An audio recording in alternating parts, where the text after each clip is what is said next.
So welcome to today's webinar talking about the NCAA MOAA Award for Diversity and Inclusion. My name is Dr. Naya Blair Hackworth. My pronouns are she and her, and I serve as one of the directors in the NCAA Office of Inclusion. Thank you for joining us today to talk about the Award for Diversity and Inclusion.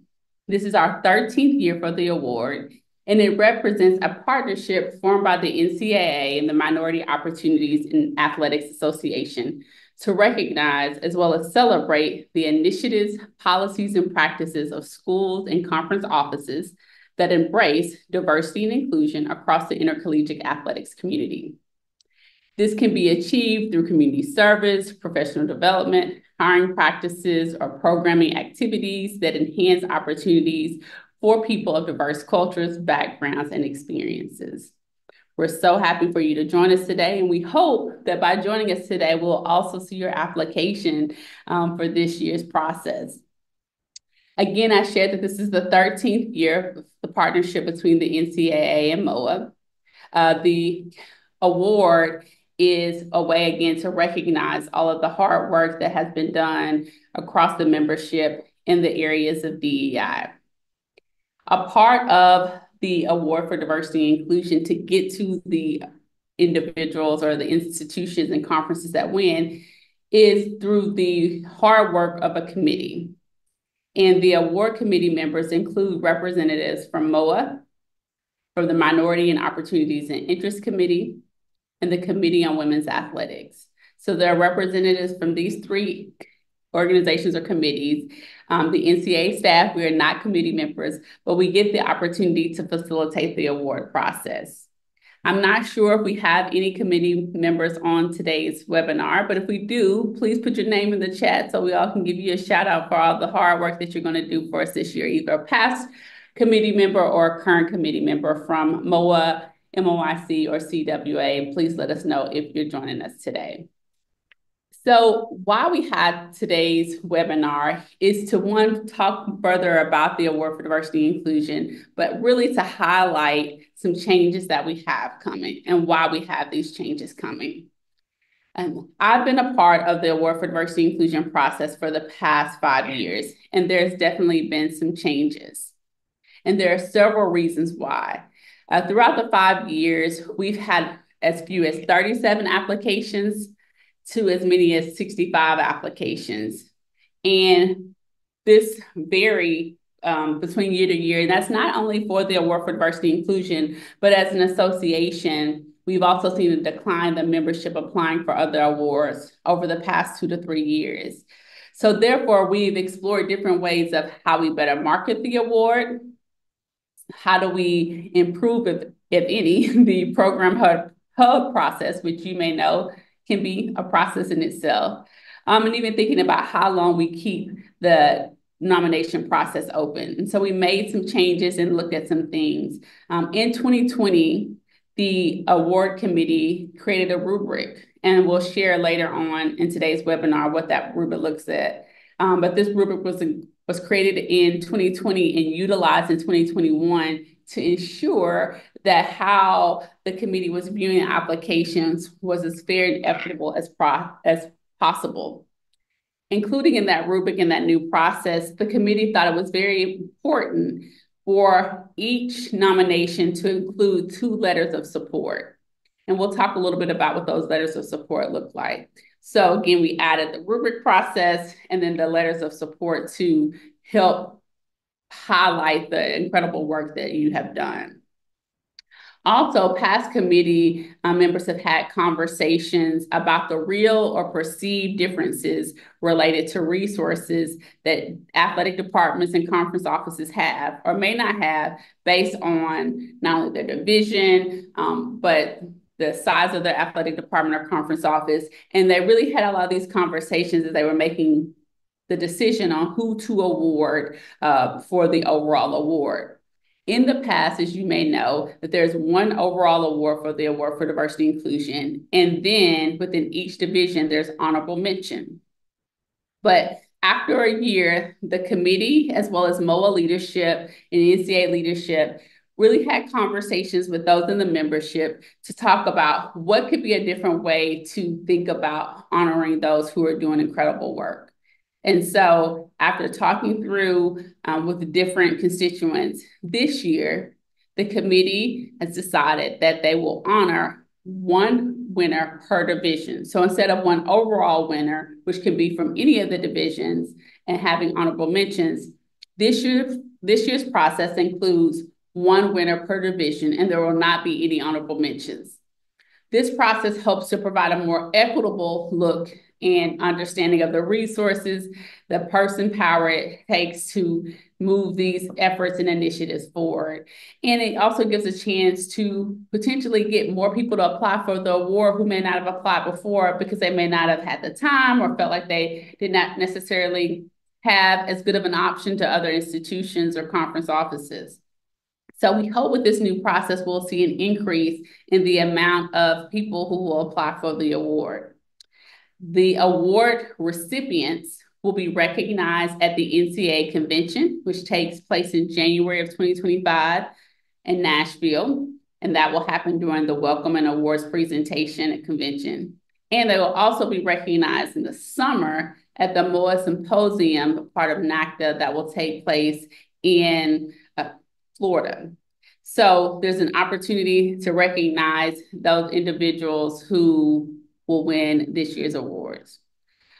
It's also important to note that this process that the committee takes at least actually about 3 weeks to review the applications and be thorough and make sure that they're reading through what's on Program Hub as well as the letters. And then they come together to discuss their scoring and discuss the overall application package for each nominee, and then they make a decision. So those decisions are usually made in late November, and the award recipient will be contacted in early December this year. So this is why we want to mainly have this webinar today to talk about that new change that this year, moving forward, there will be a winner, one per division. And we hope that this makes you excited. And we have the chat open too. So if you're excited about that, please, put an exclamation point or say whoop, whoop or something to let us know. But we really do hope that this will lead to more people applying for the award. So now I'm going to talk about the award process in more depth, and I'll pass it over to my teammate, Sade Sleep. Sade. Hello, so sorry. Zoom just kicked me off, so glad to be back here. Hello, everyone. My name is Sade Sleets. I use the pronouns she and her.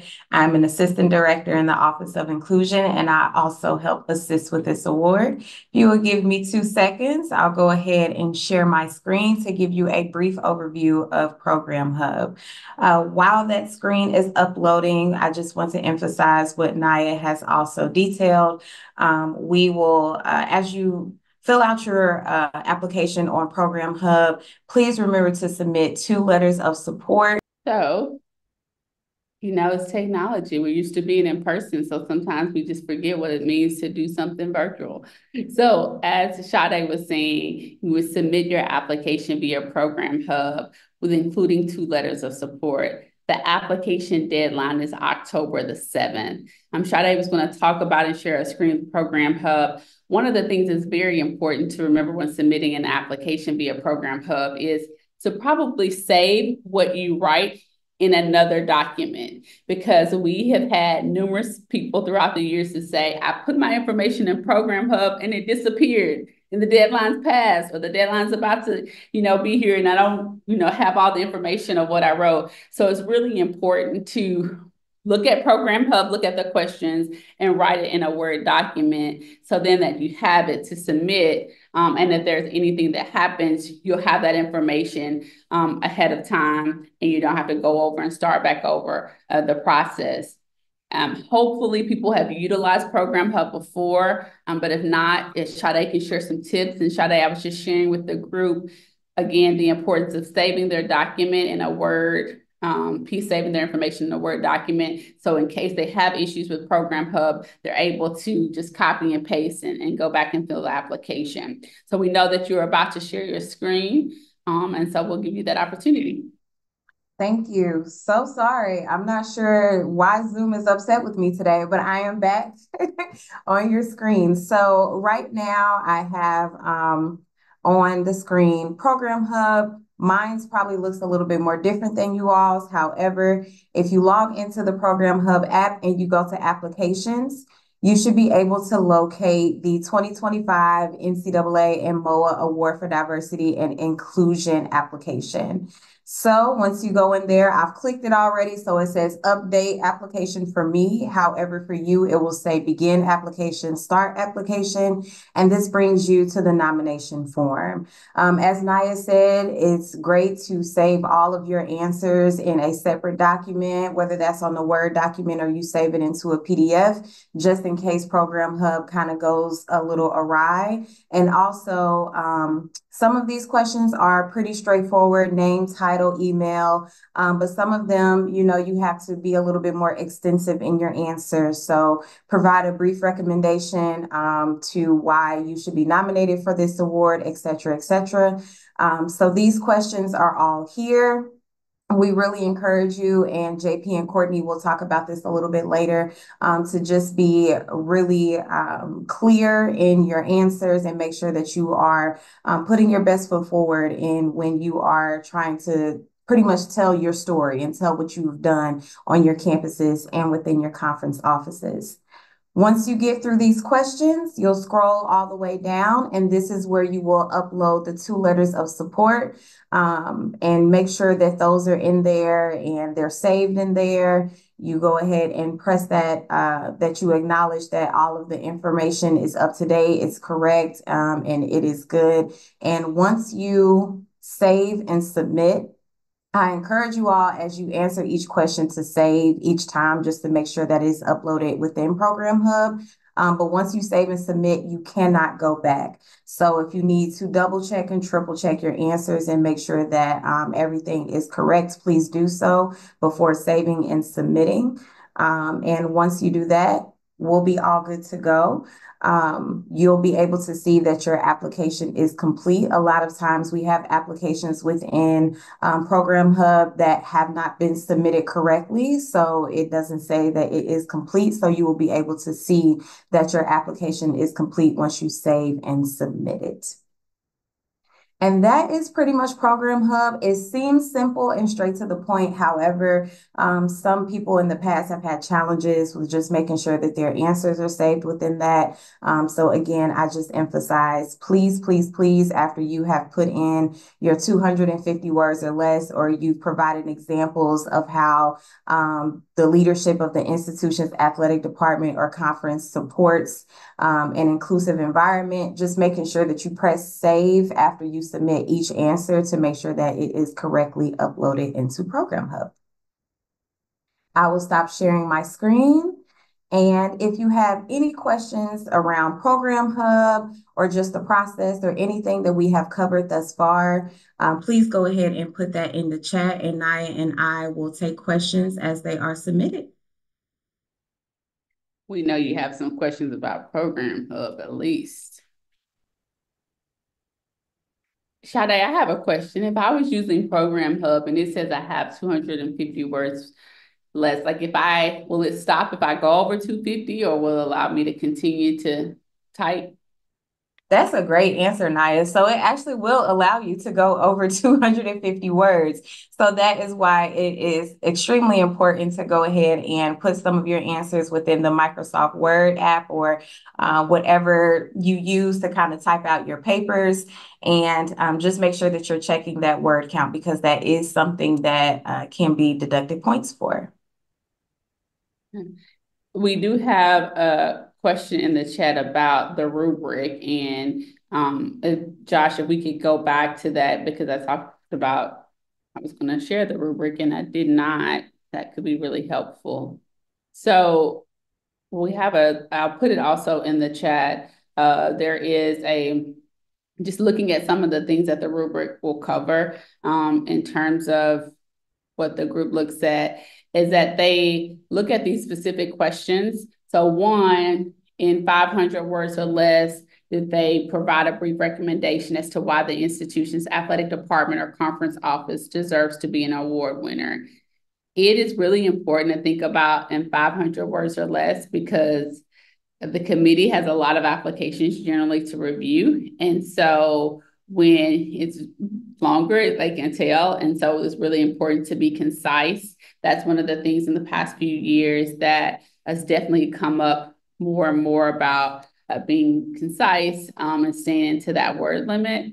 The other is providing examples of how the leadership of the institution's athletics departments or conference office supports an inclusive environment.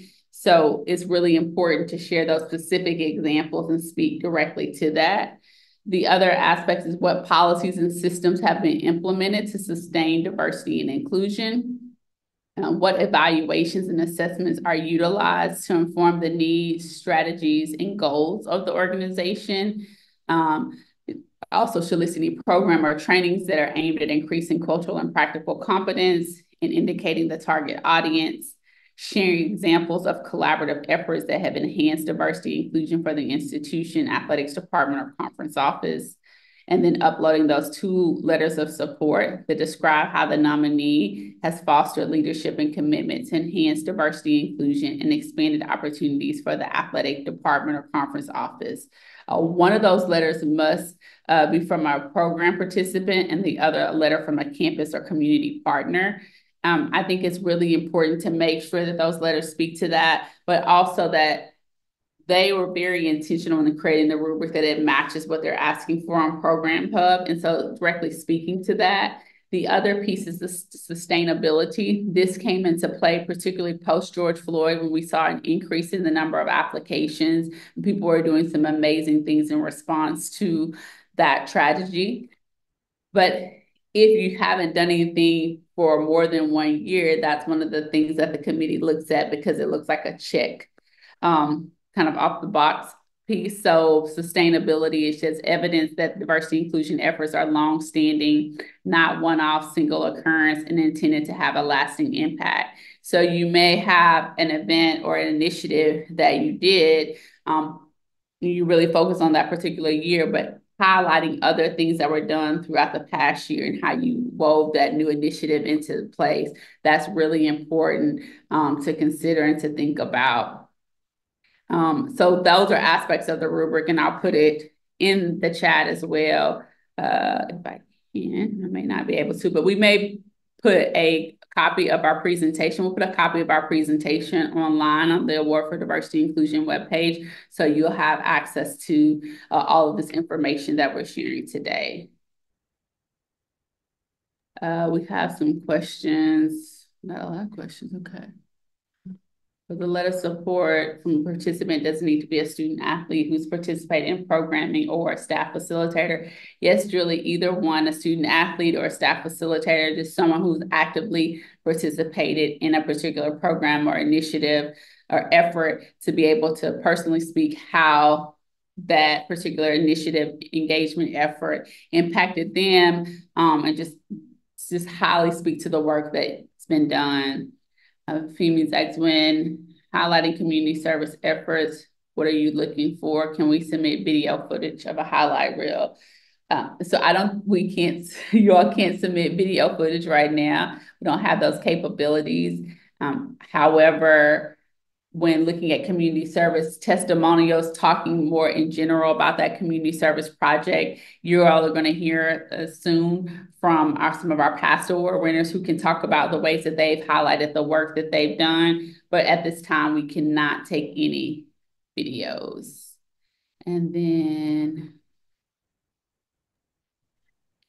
Naya, there's a question here that says, if I'm in a conference office and nominating us, can I write the letter since my boss is technically who I am nominating? Great question. So you can't nominate individuals. You would nominate the conference office for the work that's being done. So if you're submitting the nomination, then you cannot submit the letter of support. However, if your supervisor or your boss was submitting the nomination, then you can write a letter of support. Well, actually, Well, yeah, you could write a letter of support depending on what role you have within the work, but it's really about other entities speaking to the work that you do. So as a conference, you might be able to speak to, hey, I participate in this particular program, but it's more beneficial from committee perspective. And I know we have a few committee members on this call, particularly from MOAA. So I'd encourage if you want to chime in, let us know too. It's important to have those who actually engage, but this award is for a athletic department or a conference office and not individuals. And we do get those questions as well. We have for our Minority Opportunities and Interest Committee, MOIC, we have Champions of Diversity Inclusion. So those are great ways to nominate individuals. And if you want more information about that, Sade Sleet oversees that particular area, so she can definitely share more on that. Someone asked about, is there a link to the letter of support? I would just say being concise. The committee, again, is reviewing a lot of applications. So usually the letters are about 1 page. Am I correct, Sade, from remembering? Yep, that is correct. So I think, 1 page is good for letters of support. And if you do have questions, one, we'd ask for you also to start the application process, a little bit before October 7th, so that if you run into any snags or things that we can help you as best as possible. Sade, what if I submitted something, but I didn't finish and it's like October the 8th? What happens? The deadline is October 7th at midnight. So we definitely encourage you, again, as Program Hub has been known to kind of be a little wonky at times, we encourage you to apply early. You can start your application now and fill it in as you need to. Also encourage you to identify and solidify who will be writing those letters, because we see that is a lot of the reach out, like, hey, I was waiting on this letter. We just got it on October 8th at 9 a.m. We're trying to stay and adhere to the deadlines that we do have. So we definitely encourage you to submit it by October 7th at midnight Eastern Standard Time. I just seen that question. Which time zone? Eastern Standard Time. Yes. So again, we're giving you a little extra room because we could cut it off at 5, but we know you're on campus working different time zones. So we utilize that time really, and it's really hard.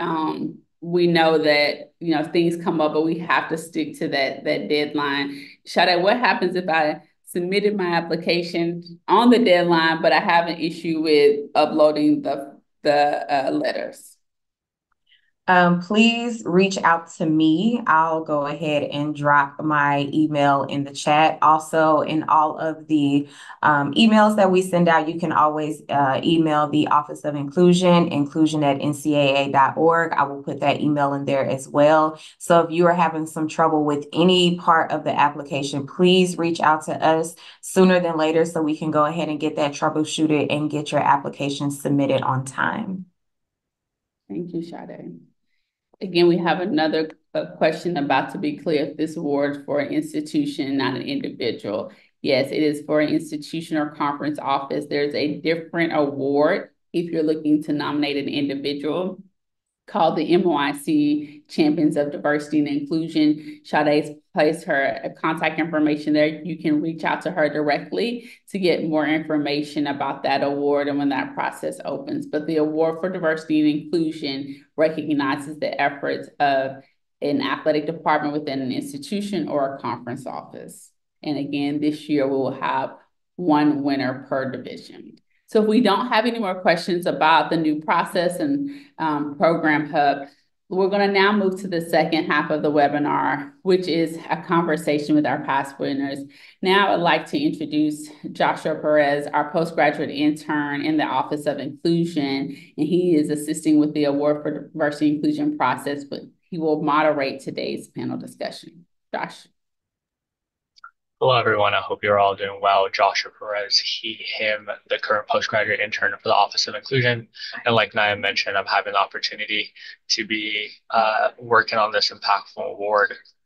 I love to moderate this conversation with JP Abercrombie from Notre Dame, the 2024 Award for Diversity and Inclusion winner, and Courtney Vincent from Northern Illinois, the 2022 and 2016 Award for Diversity and Inclusion winner.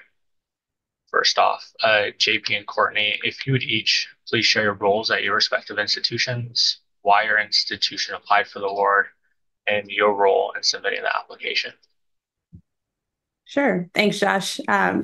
JP Abercrombie. I'm the Executive Associate Athletic Director for Culture and Engagement for the University of Notre Dame.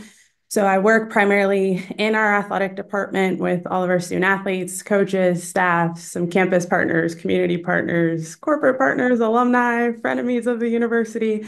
We jokingly, but probably appropriately, say that it's really just all the people and all the things. So if it involves people and how they interact with one another, chances are I'm involved in some way, shape, or form, overseeing organizational culture and team culture programming, diversity, equity, inclusion initiatives, some strategic initiatives and special projects out of the athletic director's office. So I've never had a full day where there wasn't something interesting or several interesting things that have happened in the scope of my role. But I think to address the other questions that you asked, it was very much an institutional decision to apply for this award, just looking at where we were from 2021-22 academic school year on through the fall of 23, when we submitted the award. I got to be the lucky person to make sure that the application was submitted. But it was very much a communal effort with various folks across our department and campus contributing to what went into the application. And namely, my main partner in crime was one of our associate communications directors who helped with proofreading, another set of eyes, just not being in the weeds as much as I was on some of that day-to-day content that we put in that application, which I know we can talk about a little bit more as we go through this conversation. But ultimately, I was the one to hit submit. So it was a interesting process, a very seriously invested process, not only within our department, but across our campus, and ultimately a rewarding process as I got to stand on the stage in that picture that you see there in Phoenix and receive this award on behalf of our university. Thank you for that, JP. And Courtney, if you would like to follow up as well. Yep, absolutely. My name is Courtney Vincent, Executive Associate Athletic Director for Sport Administration and Senior Women Administrator here at NIU. It was definitely an institutional decision driven by our athletic director, Sean T. Frazier. And the thought process was just thinking about what we've done over the years. Obviously, we won in 2016 and how the program evolved from that point, but also addressing things that were happening within the country in a way that was strategic, but also followed our model just in terms of having an action plan from an overall standpoint. And we'll talk more about that a little bit later. But I was the lucky person who got to press submit as well. But that process was honestly, it was a team process. I remember going through some of the edits, like I wrote the first draft and I felt like I was in grade school for 2.5 seconds because I went to two more people and they cut that thing up and it was okay. It was great. Like it was things that I actually forgot that I did or that another entity did. So that ability to have various eyes looking at it is something that as you apply, like that's something please take advantage of because it's absolutely helpful to the process. Thank you both for sharing. This next question is for JP. The University of Notre Dame is the most recent award recipient. If you could please share y'all's strategy, especially in the current DEI climate. Yeah, thanks, Josh. I think on one hand, part of where we wanted to start with this was acknowledging our total initiative, our Together Irish initiative, since 2022-23, when we launched that evolution of work that we had been doing prior to my arrival. It was something that it's kind of been the framework or I'll say the playbook install for many of our initiatives that have come not only in the 2022-23 academic year, but also since then. So starting with that initiative, what it means, it's on our website if you're curious to learn a little bit more about the commitments and kind of the mission and vision there. we wanted to take an opportunity to reflect on what we did in that space. So since installing that playbook, getting everybody on the same page on what language we were going to use, what DEI looked like at our institution, especially as a religious institution, as a faith-based institution, an institution prided on Catholic social teaching, we needed to really make sure that we were living up to that commitment in alignment with our institutional partners across campus. So on one hand, we started with that framework and took this as an opportunity to say, what are we doing well? Where can we improve, especially in partnership with our institutional transformation office and various other leaders and campus entities? So the overall climate kind of helps a little bit, which I think is something that maybe seem a bit contradictory, but really it's an opportunity for us to be better engaged with our mission and really understand how we are today living out the founding of our institution back in the 1800s and just applying that not only to our student athlete experience, but also to our coaches and staff experience as well. So as I think about what we are doing today in present day to continue the work that we started in 21-22 or that evolved in 21-22 and we built upon in 22-23, it's very much going back to that playbook every year and saying, what are we doing well? What do we need to shift? And how do we do that? How do we chart that course moving forward? It's also an interesting time for us because as you alluded to the climate around DE&I sociopolitically, we are also in a situation of change on our campus. We've navigated AD changes, presidential changes, board of trustee leadership changes, among other staff changes that have just come and gone, including a lot of staff turnover within our department since I started in my role. So a big piece of that is, again, making sure that our framework, our playbook continues to be installed and understood as most folks join our community, but also that we're flexible enough to really think about what our student athletes, coaches, and staff need and how we will live out that programming, how we'll live out our Together Irish initiative each and every year, which is something we evaluate and also provide a calendar, which was one of the elements to our programming and the initiative, a month-by-month calendar for how we could put some programming in place, reevaluate our policies, and then ultimately be in alignment with our campus partners. Thank you for sharing, JP. And this next question will go out to both of you, Courtney, if you would want to answer first. But your athletic departments have done both incredible work in the DEIB space. Did you partner with any other offices across campus or in the community to move the work forward, as well as if you could speak a little bit about your budget? Yeah, I'm going to start with that budget piece. NIU did not have a budget in the year that we won in 2022. And the beauty about working on a college campus is like we have all these different experts that are so willing to help during a time that is necessary. So for us, absolutely, we use our campus partners. We have cultural centers on our campus, and I did mention this earlier. I chair our diversity integration group, and that is where all of our diversity initiatives come out of. We have an action plan that is detailed, that has 5 pillars that address all the different things that we want to adhere to in our program. So in inviting those cultural the cultural center directors, and also inviting the assistant vice president for academic diversity, equity, and inclusion, which is office that's on our campus, that gave me a glimpse of exactly what is happening on campus and vice versa. So we weren't being repetitive in some of our DEI initiatives, whether it's on campus or within athletics. We were able to partner in very specific spaces. So because of those partnerships, when it was time to address some of the things that we needed to address in 2022, understanding that, 2021, that time period, understanding that we were in COVID. Also, that was during the time in which George Floyd was murdered. A little bit before that, Ahmaud Arbery was murdered. And then we later found out that Breonna Taylor was murdered in Louisville. So the culmination of all of that honestly put us on our heels in the sense of we were frozen, like we were all stuck in place because of COVID. So everybody got to see that, and how our student athletes reacted to that was the reason why we had to react to them to make sure that we were supporting our student athletes, helping our coaches and our staff.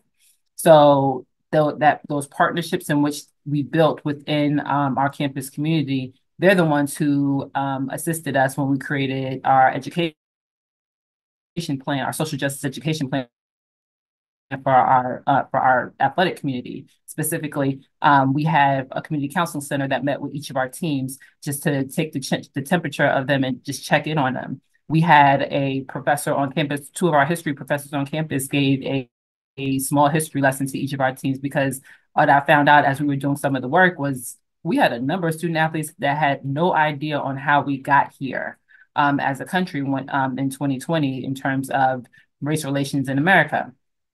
So that was super helpful.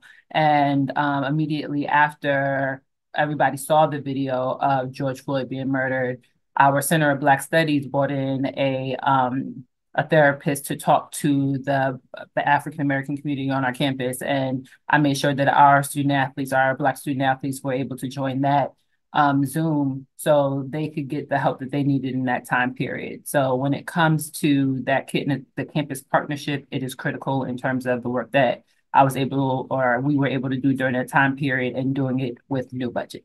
Thank you for sharing. JP, if you'd like to go.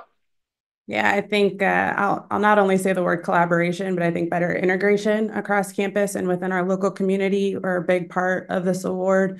The letters were letters of recommendation, letters of support were a big topic earlier in the call. And so I'll say that for us, when we applied, our 2 letters of support came from one, our local Boys and Girls Club, just talking about the I'll say span of engagement that they've had with us. And then also the other letter was from Tennessee State's president, as TSUND, the first time that we played a historically Black college or university on the football team and hosted them on our campus, and the programming that we did around that game, making it about more than just the game, was something that was really important. And TSU's president got to be featured in a couple of those programs throughout that weekend as well. So to not only have her as a participant in terms of the institution, but also as a panelist, one of the powerful conversation speakers in a collaborative event that we did with our business school, it was really important to hear from her. So again, the integration piece, the collaboration piece is huge, not only with our campus, but even externally,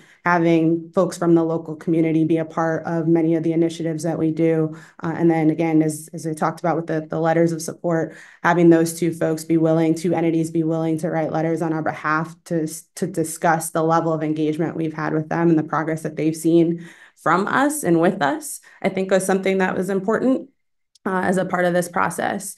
So I also want to acknowledge that education and engagement are 2 of the commitments out of our Together Irish initiative more broadly. So when we think about how we do this work or why we took the approach that we took, part of that was built into the initiative as it stands. So being able to live that out and kind of showcase what that looks like within our student athlete, coach, and staff experience, and then also in partnership with academic and student very functional or services units across our university as well.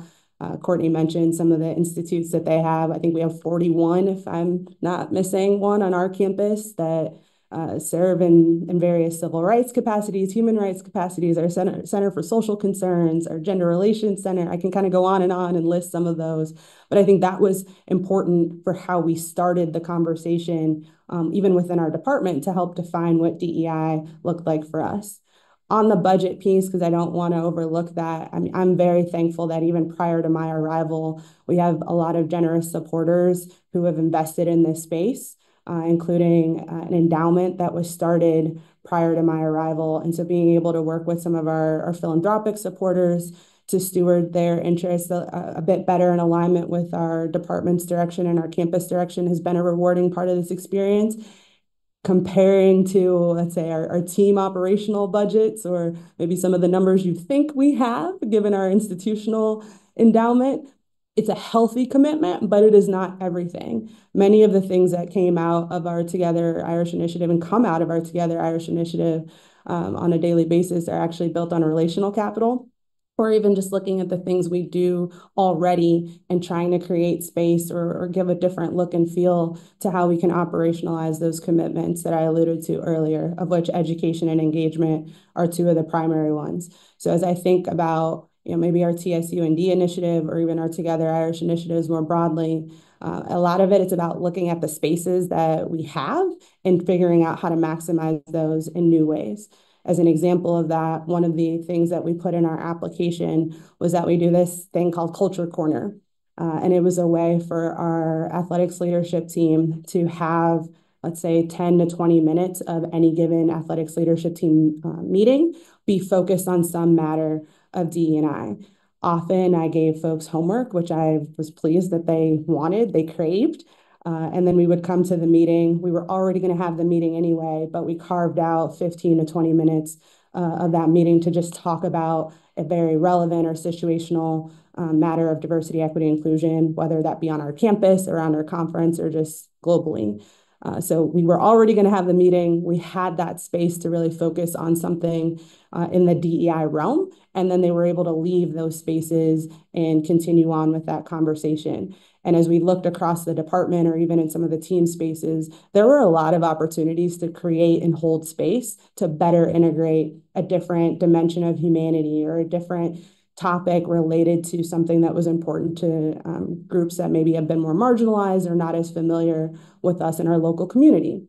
And so it's not always about the budget, but it was about a lot of intentionality, a lot of focus, and being very direct with our own selves about what diversity, equity, inclusion means to our athletic department. Thank you for sharing, and thank you both. Thank you both for sharing those gems and a little bit about your institution and that process. We all recognize that it is important to partner with others to move forward or to move the work forward. Like most people in athletics, you have multiple responsibilities. How did you both strategize to complete the application and to solicit the letters of support for the application? Courtney, if you want to go first again. Yeah, so for me, honestly, it was about setting some timelines. That I think there's at least when we applied, there's about a 2-week period in which we had to get the application when the application was open and when we had to get the final application in. And so I just set a couple like writing timelines for myself, some deadlines to make sure that I was getting the information for it to be reviewed to various people within our department.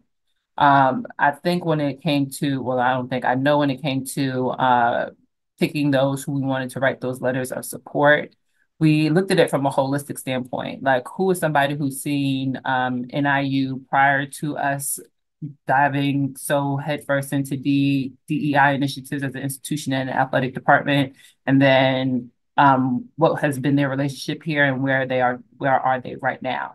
So that's how we ended up picking our city manager. The city manager of DeKalb used to work as a city manager in Sycamore, which is a neighboring town. He also was on our police force at NIU before coming to become the city manager in DeKalb. So he got to see NIU prior to this time period in which we were focusing on DEI initiatives and afterwards. So having him write that letter of support only made sense because he literally got to see the entire thing evolve before his eyes.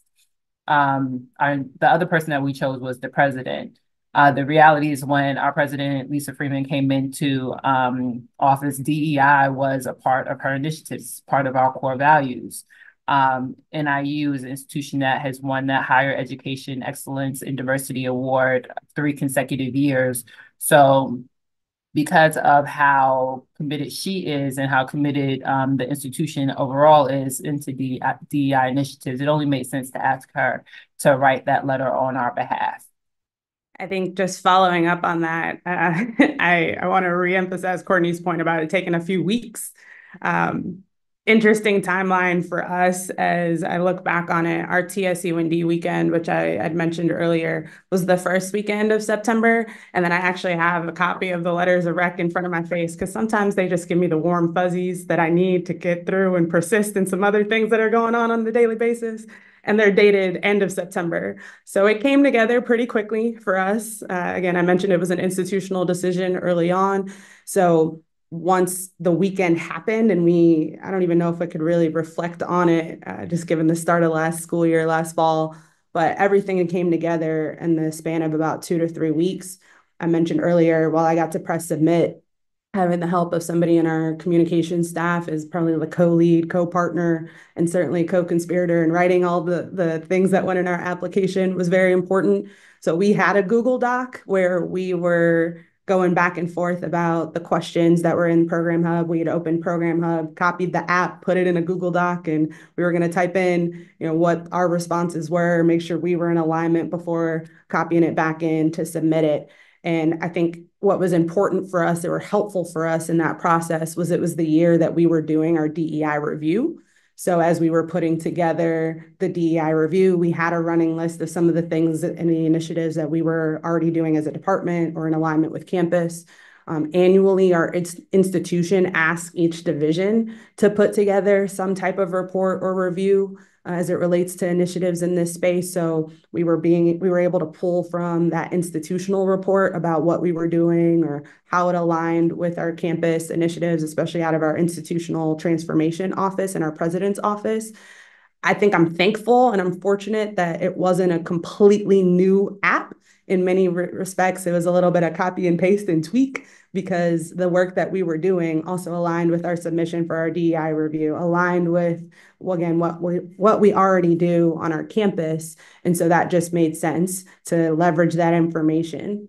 Again, I mentioned the letters of support a little bit before, but similar to what Courtney shared, thinking about one of the entities or a group of folks that may have been a part of what we were doing prior to my arrival, prior to the launch of Together Irish, and could really speak to some things long term.